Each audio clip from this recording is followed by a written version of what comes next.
Bismillahirrahmanirrahim. Assalamualaikum warahmatullahi wabarakatuh. Innal hamdalillah nahmaduhu wa nasta'inuhu wa nastaghfiruh wa na'udzu billahi min shururi anfusina wa min sayyiati a'malina. May yahdihillahu fala mudilla lahu wa may yudlilhu fala hadiya lahu. Asyhadu an la ilaha illallah wa asyhadu anna Muhammadan 'abduhu wa rasuluh la nabiyya ba'da amma ba'd. Perkenalkan, nama saya Muhammad Salih Nariansyah dari Fakultas Dakwah Prodi Komunikasi Penyiaran Islam, kelas dakwah B, nomor urut absen ke-50.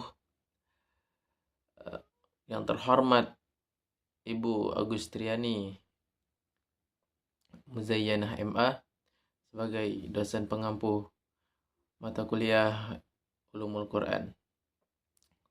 Baiklah, di sini saya akan menjelaskan tentang turunnya ayat Makkiyah dan Madaniyah.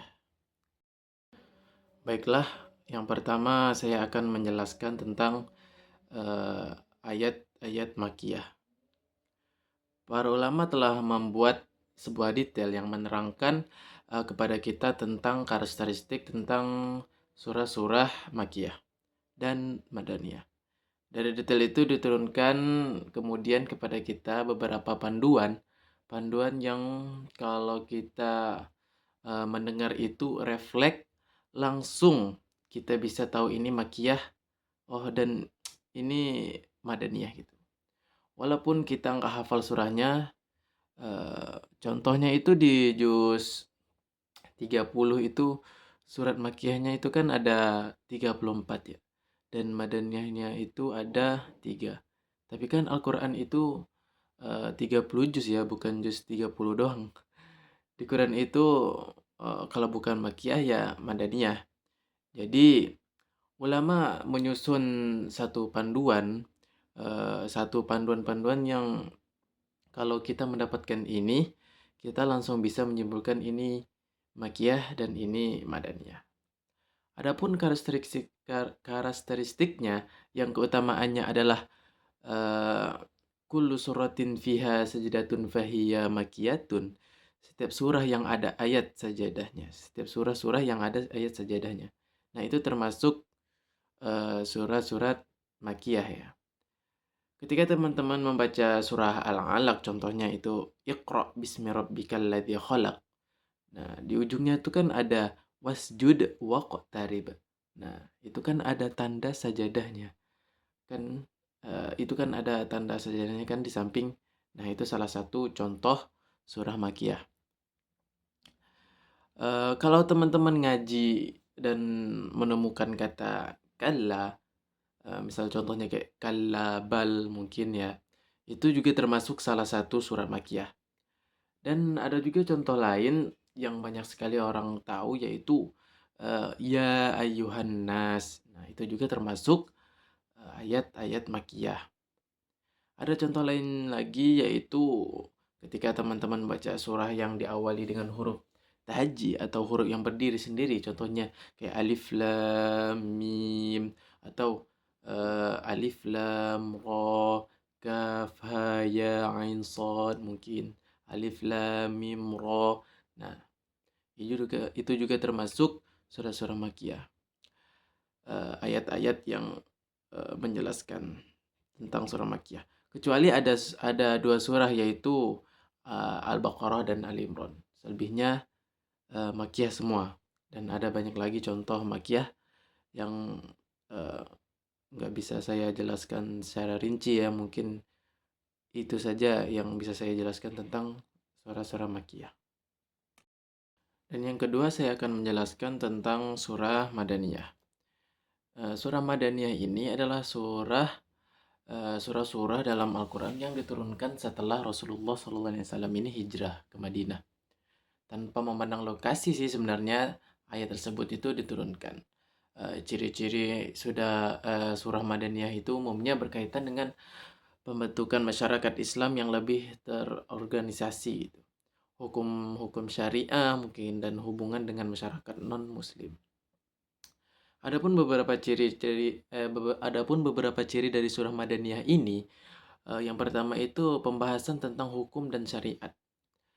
Surah Madaniyah yang sering membahas hukum-hukum fikih seperti hukum pernikahan, warisan, terus ada puasa, zakat, jihad, dan sebagainya. Ini karena masyarakat muslim di Madinah sudah mulai berkembang menjadi komunitas yang membutuhkan aturan yang jelas.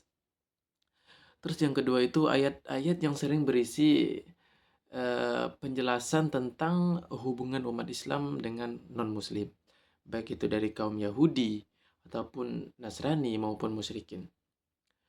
Yang ketiga, ayat-ayat dalam surah Madaniyah ini biasanya lebih panjang dan rinci dibandingkan surat-surah Makkiyah. Dan yang keempat itu ada ayat-ayat yang mengatur hubungan sosial, ada juga mengatur dengan hubungan ekonomi dan politik umat Islam, seperti kepemimpinan, hak-hak manusia, dan perdamaian.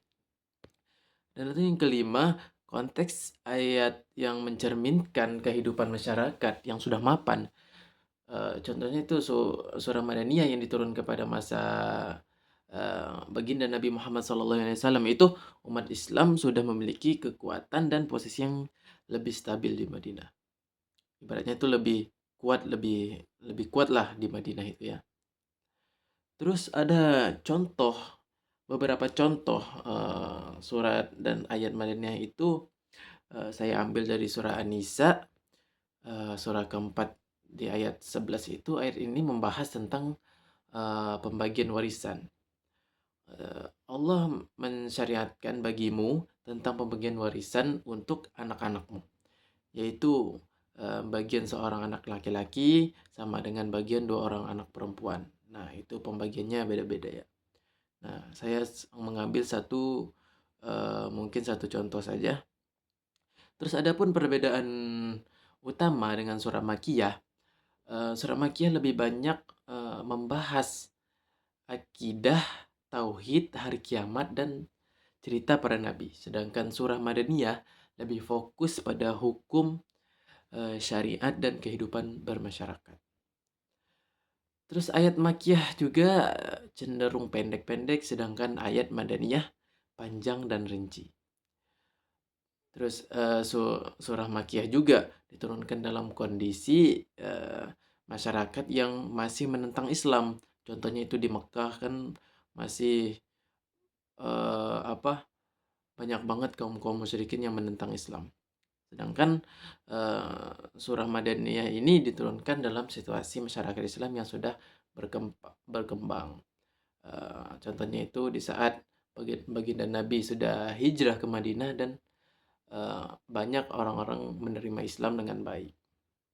Jadi kesimpulannya itu surah Madaniyah ini memiliki peran penting dalam membentuk masyarakat Islam yang kokoh dan berperadaban ya. Pesan-pesannya relevan dalam membimbing umat untuk menjalani kehidupan yang terorganisasi berdasarkan prinsip Islam. Contohnya ayatnya yang mencakup berbagai aspek kehidupan seperti ibadah, hukum, dan hubungan sosial. Mungkin itu saja yang bisa saya jelaskan ya tentang tentang eh, ayat-ayat Makkiyah dan Madaniyah.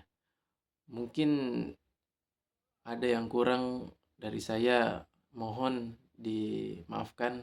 Yang benar itu datangnya dari Allah, yang salah datangnya dari saya pribadi. Wabillahi taufiq wal hidayah. Wassalamualaikum warahmatullahi wabarakatuh.